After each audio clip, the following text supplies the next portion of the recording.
oração encontro calma, na oração encontro paz. Olá, meus queridos irmãos, irmãs, meus amigos, você que está me ouvindo, que Deus nos abençoe. Vamos continuar então o assunto, o tema que nós estamos estudando. Como descobrir a vontade de Deus, o grande descobrimento. Então, sobre a vontade de Deus. Por que eu estou insistindo nessa tese? Porque Jesus disse que a comida dele, o que o alimentava, era fazer a vontade de Deus. Não era pão, não era o alimento, feijão com arroz, mas era fazer a vontade de Deus. Ele diz que os seus irmãos, suas irmãs, a sua mãe, são aquelas pessoas que fazem a vontade de Deus. E o apóstolo João vai dizer lá no livro, na primeira carta de João, que Deus só atende os pedidos que são feitos segundo a vontade dele. Então é muito importante entendermos e estudarmos sobre a vontade de Deus. Deus revela a sua vontade mediante a nossa disposição em fazê-la. Eu tenho dito isso. Deus não perde tempo, ele não joga a conversa fora. Alguém diz que Deus não joga dados. Então Deus não vai dizer a vontade dele para alguém que não tem disposição de fazê-la. Ele só revela a vontade dele para quem está disposto a fazer a vontade dele. Em João capítulo 7, verso 17, Jesus diz: se alguém quiser fazer a vontade de Deus, saberá se o meu ensino vem de Deus ou se eu falo por minha própria vontade. Então Jesus está dizendo, se alguém quer fazer a vontade de Deus, vai saber, vai entender se esse ensino vem de Deus ou se não vem. Então, se você quer fazer, você vai entender. Se você quer fazer a vontade de Deus, você vai entender. Quando eu me senti vocacionado, aliás, aos 13 anos de idade, eu já tinha embrionariamente lá dentro do meu coração um chamado para o ministério.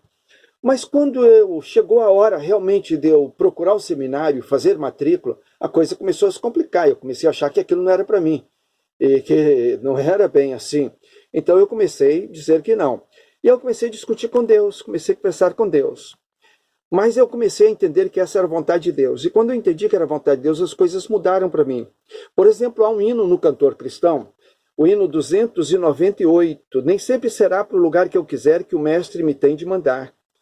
É tão grande a seara já a embranquecer, a qual eu terei de cefar. Se, pois, a caminho que nunca segui, a voz a chamar-me eu ouvi. Direi, meu Senhor, dirigido por ti, irei tua ordem cumprir. Eu quero fazer o que queres, Senhor, serei sustentado por ti. E quero dizer o que queres, Senhor, que o servo teu deva dizer. Quando eu comecei a cantar esse hino e dizer para Deus que eu faria a vontade dele, custasse o que custasse, as coisas se acalmaram no meu coração. E aí ficou tudo resolvido entre eu, a minha esposa, e ir para o seminário. Então, ficou tudo resolvido. Quando você decide fazer a vontade de Deus, as coisas se aquietam no seu coração. Mas, por exemplo, você vai ao hospital, mencionei isso esses dias, e você está orando por alguém, ou vai fazer uma visita e você ora por alguém que está enfermo. Antes de fazer a oração, você precisa perguntar a Deus se ele tem propósito naquela enfermidade. Se Deus tem propósito naquela enfermidade, sua oração vai numa direção. Se Deus não tem propósito naquela enfermidade, sua oração vai noutra direção. Se Deus não tem propósito, então pede a Deus, cura esse irmão, essa irmã, esse amigo aqui, esse enfermo. Deus cure-o mediante o teu poder, a tua bondade, o teu favor. Exerça a cura aqui. Mas se Deus tem propósito, você então já vai dizer, Deus, dê calma, dê resignação, aumente a fé, edifique a vida dessa pessoa. Deus abençoe para que enquanto ele estiver nesse leito, ele possa estar dando testemunho da graça de Jesus. Então você vai pedir para que aquele período de enfermidade, de leito, seja usado pelo Senhor. Se Deus tem propósito. Se você sabe que Deus não tem propósito, é diferente, você já vai pedir pela cura. Então já você vai fazer um outro tipo de pedido. Por exemplo, você está orando pelos seus filhos. Eles vão fazer vestibular, agora o Enem e tal, e qual carreira seguir. Aí você diz, Deus, coloca no coração do meu filho, coloca no meu coração da minha filha, fazer o curso tal. Porque essa é a carreira que dá dinheiro. Essa é a carreira do sucesso. E aí você começa a dizer para Deus o que você quer que Deus coloque no coração do seu filho. Isso não vai dar certo nunca. Por isso nós temos muitos jovens e adultos e idosos que estão seguindo carreiras que não têm nada a ver com a vocação deles, com o perfil deles, com aquilo que Deus os preparou para ser. Eu conheço um moço que, aliás, ele já faleceu, mas ele, quando se formou, fez naquela época o 2º grau, os pais disseram que ele tinha que fazer medicina. E ele foi fazer medicina, os pais tinham recursos e custearam, e ele fez medicina. E ele terminou a faculdade e ele continuou trabalhando numa loja que a família tinha e atrás daquele balcão atendendo, vendendo coisas ali, era um bazarzinho. Por quê? Porque a vocação dele era para ser comerciário. De repente ele poderia ser uma pessoa bem-sucedida no comércio, mas a família achou que ele tinha que fazer medicina. Ele tinha um diploma de medicina pendurado na parede. Então diga para Deus, Deus, faça a tua vontade, na minha vida, na vida dos meus filhos, na vida da minha família. Deus, a tua vontade é a melhor para mim, é a melhor para todos nós. Creia nisso, meu irmão, e procure descobrir a vontade de Deus e fazer a vontade de Deus. Vamos orar.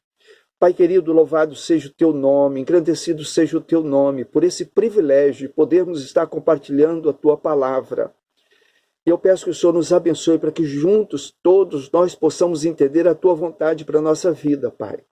Que os nossos filhos possam entender a tua vontade e segui-la, Pai. Os nossos netos, Pai, dê essa direção para cada um de nós e dê que nós possamos ser submissos à tua vontade. Eu peço, Senhor, abençoe todos aqueles que estão me acompanhando agora. Pai, abençoe, faça a tua vontade na vida de cada um, aqueles que estão precisando de socorro, talvez na área da saúde, na questão financeira, talvez na questão de relacionamentos. Pai, impõe a sua mão poderosa, abençoadora sobre cada um e sobre cada uma dessas famílias e guarde o lar de cada um. Eu também te peço, Pai, pelo nosso querido Brasil. Pai, tem misericórdia do nosso país.